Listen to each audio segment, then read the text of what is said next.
নমস্কাৰ এই মুহূৰ্তত আহি পৰিছে ৰাজ্যখনৰ বাবে ৰাতিপুৱাৰ কেইবাটাও বিগ ব্ৰেকিং নিউজ। আজি হৈছে 9 জানুৱাৰী। অসমৰ লগতে ভাৰতৰ বিভিন্ন প্ৰান্তৰ পৰা ৰাতিপুৱাৰ কেইবাটাও খবৰ আহি পৰিছে। এই মুহূৰ্তত জনাই আছো এটা ব্ৰেকিং নিউজ। পঞ্চায়ত নিৰ্বাচনত যদি কংগ্ৰেছে আমাৰ লগত একেলগে নিৰ্বাচন নেখেলে 2026 বিধানসভা নিৰ্বাচনত আমি তেওঁলোকক সহায় নকৰো। কংগ্ৰেছে নিৰ্বাচনৰ সময়ত আমাক ভোট লয়, পিছত পাহৰি যায়। এনেধৰণে যে মন্তব্য কৰিছে ৰাইজৰ দলৰ সভাপতি তথা বিধায়ক অখিল গগৈয়ে।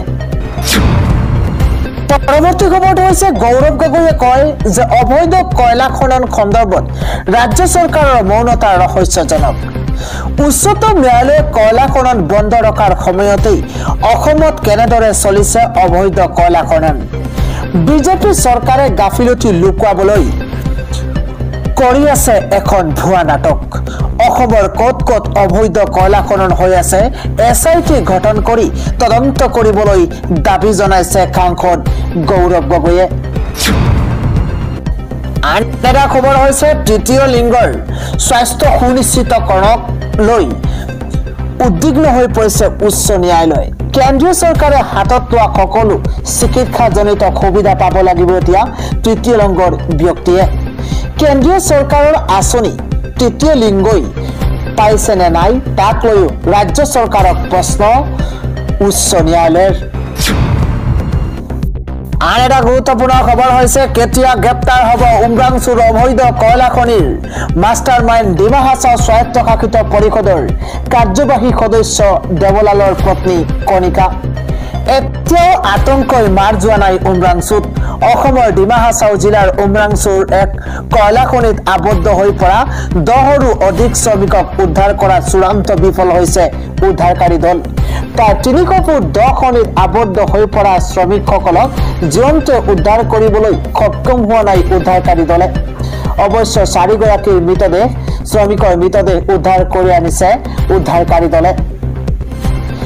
ৰাজ্যিক দুৰ্যোগ প্ৰশমন বাহিনী আৰু ৰাষ্ট্ৰীয় দুৰ্যোগ প্ৰশমন বাহিনীৰ লগতে ভাৰতীয় সেনাৰ উদ্ধাৰ অভিযান ব্যৰ্থ হোৱাৰ পাছত নৌসেনাৰ দুবাৰেও চলাইছে উদ্ধাৰ অভিযান। ইয়াৰ পাছতো এজনো শ্ৰমিকক জীৱন্ত উদ্ধাৰ কৰিবলৈ সক্ষম নহল উদ্ধাৰকাৰী দল। ইয়াৰ বিপৰীতে মৃত আৰু সন্ধানহীন শ্ৰমিকৰ ঘৰত বিৰাজ কৰিছে শোকাকুল পৰিৱেশে। এনে এক পৰিৱেশৰ মাজতে পোহৰলৈ আহিছে এটি ভয়ংকৰ তথ্য। জানিব পৰা মতে সেই অভিশপ্ত অবৈধ কয়লা খনিটো হৈছে ডিমা হাছাও স্বায়ত্তশাসিত পৰিষদৰ মুখ্য কাৰ্যবাহী সদস্য দেৱলাল গাৰ্লুছাৰ পত্নী কণিকা গাৰ্লুছাৰ। অভিযোগ অনুসৰি উচ্চতম ন্যায়ালয়ৰ নিৰ্দেশকো অমান্য কৰি দেৱলালৰ পত্নী কণিকা গাৰ্লুছাই জিলাখনত কেইবাটাও অবৈধ কয়লা খনি চলাই আহিছে। উচ্চতম ন্যায়ালয়ৰ কঠোৰ নিৰ্দেশনা উলংঘা কৰি উমৰাংচুৰ আছাম কোয়েৰীত দীৰ্ঘ বছৰ ধৰি চলি আছিল এই ৰেড হোম মাইনিং। ৰাজ্য চৰকাৰৰ অধীনস্থ অসম মিনাৰেল উন্নয়ন পৰিষদ AMBCৰ দ্বাৰা স্বীকৃত এলেকাৰ বাহিৰত দীৰ্ঘদিনৰ পৰা আছাম কোয়েৰীয়ে চলাই আছিল কয়লাৰ এই অবৈধ খনন। অসম সিন্ডিকেট আৰু অপৰাধ শূন্য হৈ পৰা বুলি সঘনাই দাবী কৰা মুখ্যমন্ত্ৰীয়ে ইতিমধ্যে উমৰাংচুৰ এই কয়লা খননক অবৈধ আখ্যা দিছে। ইয়াৰ পাছতো পাৰ্বত্য জিলাখনত প্ৰায় 60ৰ পৰা 70টা অবৈধ কয়লা খনিত কয়লাৰ খনন কাৰ্য কেনেকৈ চলি আহিছে তাক প্ৰশ্নৰ উত্থাপন হৈছে। ইফালে অভিযোগ অনুসৰি শ্ৰমিক আবদ্ধ হৈ পৰা খনিটোৰ লগতে আৰু কেইবাটাও খনি দেৱলাল গাৰ্লুছাৰ পত্নী মণিকা গাৰ্লুছাই চলাই আহিছে বুলি জানিব পৰা গৈছে। আত্মীয়ৰ নামত অনুজ্ঞাপত্ৰ উলিয়াই মণিকা গাৰ্লুছাই অবৈধ কয়লা খননৰ সমগ্ৰ কাম কাজ তদাৰক কৰি আহিছে বুলিও অভিযোগ উত্থাপন হৈছে। পৰৱৰ্তী খবৰটো হৈছে শিক্ষামন্ত্ৰী ৰমেশ পেগুৱে আজি কয় যে কিছু সংখ্যক বিদ্যালয়তে গণোৎসৱ পুনৰবাৰ অনুষ্ঠিত কৰা হ'ব। বুধবাৰে শিৱসাগৰৰ কেইবাখনো বিদ্যালয়ত উপস্থিত থাকি বিদ্যালয়সমূহৰ বিভিন্ন দিশ পৰ্যবেক্ষণ কৰে ৰাজ্যৰ শিক্ষামন্ত্ৰী ৰমেশ পেগুৱে।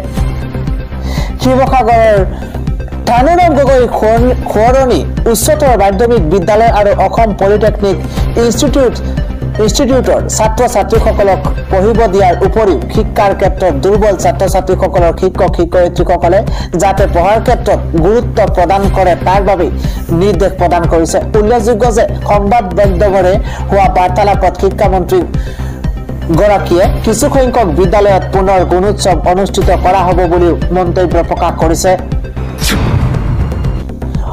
পৰৱৰ্তী খবৰটো হৈছে পঞ্চায়ত নিৰ্বাচনৰ অনুমতি বিচাৰি কৰা আবেদন অগ্ৰাহ্য কৰিছে উচ্চ ন্যায়ালয়ে।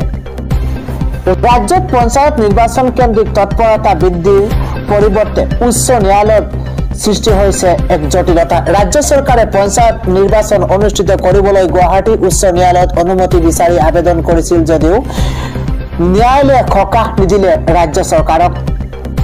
উল্লেখযোগ্য যে পঞ্চায়ত সীমা নিৰ্ধাৰণক লৈ সৃষ্টি হোৱা কিছু জটিলতাৰ বাবে গুৱাহাটী উচ্চ ন্যায়ালয়ত চলি আছে গোচৰ। সেই গোচৰৰ পৰিপ্ৰেক্ষিততে পঞ্চায়ত নিৰ্বাচন অনুষ্ঠিত কৰাত বাধা আৰোপ কৰিছে ৰাজ্য চৰকাৰে। তাৰ মাজতে ৰাজ্যিক নিৰ্বাচন আয়োগে পঞ্চায়ত নিৰ্বাচন অনুষ্ঠিত কৰিবলৈ সম্পূৰ্ণ সাজু বুলি উল্লেখ কৰি ৰাজ্যৰ মুখ্য সচিবলৈ এক পত্ৰও প্ৰেৰণ কৰিছিল। সেই পত্ৰতে তেওঁ নিৰ্বাচনত কি নীতি নিয়ম অনুসৰণ কৰিব লাগিব সেই সন্দৰ্ভত উল্লেখ কৰাৰ লগতে সংশ্লিষ্ট বিভাগসমূহ লৈ এই সন্দৰ্ভত জাননী জাৰি কৰাৰ কথাও উল্লেখ কৰিছিল। কিন্তু তাৰ মাজতে গুৱাহাটী উচ্চ ন্যায়ালয়ত চলি থকা গোচৰটোৰ শুনানিত ন্যায়ালয়ে ৰাজ্য চৰকাৰক পঞ্চায়ত নিৰ্বাচন অনুষ্ঠিত কৰাত বাধা প্ৰদান কৰিছে। আজিও এই গোচৰটোৰ শুনানি অনুষ্ঠিত হৈছিল। ন্যায়ালয়ত ৰাজ্য চৰকাৰে নিৰ্বাচন অনুষ্ঠিত কৰাৰ অনুমতি বিচাৰি দাখিল কৰা আবেদন অগ্ৰাহ্য কৰি গোচৰটোৰ পৰৱৰ্তী শুনানি 10 জানুৱাৰীত নিৰ্ধাৰণ কৰিছে।